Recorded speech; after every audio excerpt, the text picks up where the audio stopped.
কি করে হলো? সেটা ও বলতে পারবে। ওর তো অতটাই নলেজ নেই। না না, হয়তো কোনো ভেতরে কোনো লোক আছে। না, কিন্তু আপনি তো এখানে বলেন না কিভাবে কি দিয়ে মেটেরিয়াল দিয়ে তৈরি করি, সেটা নিশ্চয়ই শুনেছে।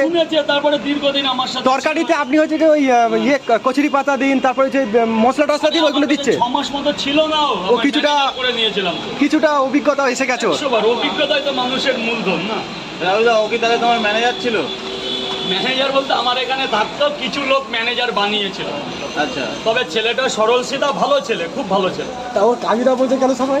ওই রাজুর ভাই কাজু, সেই সূত্রে। এটাই তো রাজুদা তুমি তো এখন একা হয়ে গেলে। না না না, আমি শুনেছি দোকানটা ওনার না। আমি যেটা শুনেছি, আমি আদৌ আর কিছু জানি না।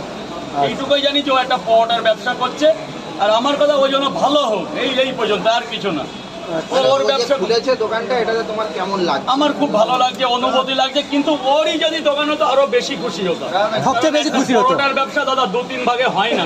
একটা ছেলে অনেকগুলো ওকে কেউ ব্যবহার করে নিচ্ছে 100 বার, এটা আমি 100 ওকে ইউজ করা হচ্ছে, কিন্তু ও সেই ঘরের ছেলে, ও সেই ছেলে না যে ও নিজে ব্যবসা করতে পারে, সেই নলেজ ওর মধ্যে নেই। 30 করে স্যার আপনার থেকে, কারণ ও দীর্ঘদিন আমার কাছে কম বেশি ছিল, এবং ওর পাড়ার ছেলেরাও আজকে আছে। আচ্ছা, অন ক্যামেরায় বলছি, ওর কিন্তু সেই অভিজ্ঞতা নেই যে নিজের দোকান করবে, সেই পারদর্শী ছেলে ও না। পারদর্শী না, অর্থ নেই না, জ্ঞান প্রাপ্যটুকু দেয়, জ্ঞান বুদ্ধিও নেই যে একটা মানুষের সাথে 5টা ভালো হতে। আমার এখানে এসেই কথা শিখি, তবে কম বেশি ওর ভালো হোক। তবে কিন্তু অন ক্যামেরায় বলে রাজু আমার খুব কাছের লোক, এটা কিন্তু তোমার মানতে হবে। কিন্তু হ্যাঁ, খুব মানে দিয়ে না তো, আমার দোকানটা এখানে ছিল না, আমার দোকান যখন নিচে ছিল, অনেক আগের সম্পর্ক, যখন আদা গলিতে বলেছিল ও এখনো বলছে, বলে রাজু হিন্দি সম্পর্ক, ও হিন্দি থেকে বলেছে। টিম নেই।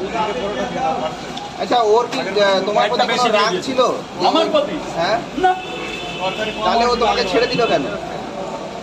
আরে ব্যাপারটা দেখো, ও ছাড়েনি, ও এরকমই, কিছু লোকের পাল্লায় পড়েছে। হ্যাঁ, ও এরকমই, ও মেসুয়াই থাকে। আর কি দেবো, এই দেখো এর কম আছে, ও এরকমই, ও এখানে 2 দিন থাকে, ওখানে আরে আজকে দিয়ে না ও। আরে বাবা, ওর বাবা মা, ওর একটা দিদি ছিল, ওরা বহুত পুরনো ছেলে, ওরা কলকাতার আদা গলিতে শুয়ে থাকে আজ থেকে আরো 20 বছর ধরে। ওই এক জায়গায় থাকা ছেলে না ও। ওকে যারা ব্যবহার করছে ফলটা তারা পাচ্ছে, ও কিছুই পাচ্ছে না। ওই আমার মতন এখানে দাঁড়িয়ে 100 করে টাকা দিলে চলে যাবে। ওই আমি যাতে ওই জন্য প্রাপ্যটা পাই, হয়তো তোমার থেকে বেশি দিচ্ছে। দুটো করে 2 জায়গা